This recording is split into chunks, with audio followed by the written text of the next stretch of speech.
Aí a gente tem aqui o que a gente chama então de DMA, né? Direct Memory Access, que é o acesso direto à memória. É o terceiro método para implementar entrada e saída no computador. Vai controlar então o acesso à memória do computador sem intervenção da CPU. Por isso que é um DMA, é um Direct Access Memory, é um acesso direto à memória. A tua CPU ela não vai ficar se preocupando em gerenciar que dispositivo que está acessando aquela memória ali específica. Então, como que funciona isso? O dispositivo ele vai lá, solicita para a CPU como ele configura o acesso direto à memória, como que ele vai fazer essa conversa com a memória, a CPU faz uma autorização por um determinado tempo, fluxo, enfim, ali como ela precisa, e aí a CPU ela vai se preocupar fazer o que ela precisa, e a memória vai fazer a conversa direta com aquele dispositivo. Então, o acesso vai acontecer diretamente do dispositivo com a memória, sem precisar ter interferência da CPU depois de configurado. Então, como que funciona? A CPU realiza uma configuração e depois não interfere. O que vai ser configurado? O número de bytes que vão ser transferidos, o endereço da memória que vai ser utilizado, porque daí a tua CPU também não vai poder estar mexendo naqueles endereços ali, porque pode dar problema também, e direção do fluxo de dados, né?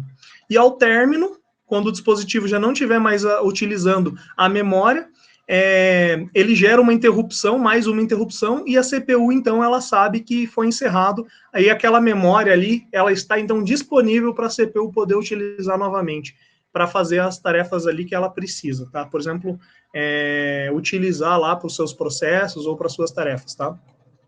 Então, observação aqui. Sim? Que tipo de dispositivo que usa esse método de DMA?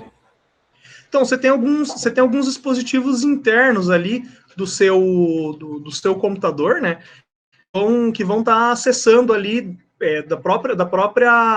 das próprias placas que você tem, por exemplo, uma placa lá com uma placa externa de vídeo, por exemplo, ou uma placa externa de áudio, você pode ter elas fazendo acesso direto à memória sem a intervenção da CPU, e com isso você vai ter elas têm os seus próprios processadores internos ali, né, e aí elas vão estar fazendo o acesso à memória sem precisar passar pela CPU para daí acessar a memória, porque quando você compra uma placa de vídeo, uma placa de som, uma placa de áudio profissional externa, elas não vão ter as suas memórias ali embutidas, né? Elas vão estar usando as memórias do computador. Até mesmo para poder fazer, né, carregamento de arquivo, atualização de algum tipo de arquivo. Então, esses são alguns exemplos aí que você pode ter de DMA, tá?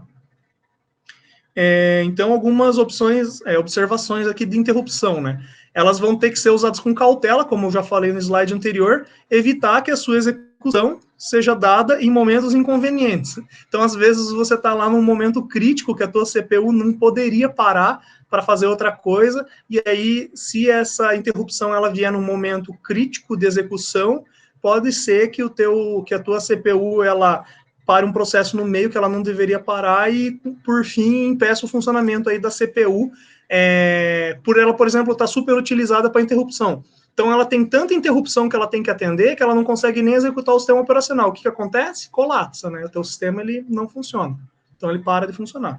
Então, a CPU ela desabilita demais interrupções enquanto ela executa uma chamada. Isso dá uma forma que o sistema operacional acabou tendo. Na verdade, isso é mais nível de hardware, né? Ele não vai atender outras interrupções enquanto ele está atendendo uma. Só que se você fica chamando um monte de interrupção, ele não consegue nem manter o sistema operacional executando.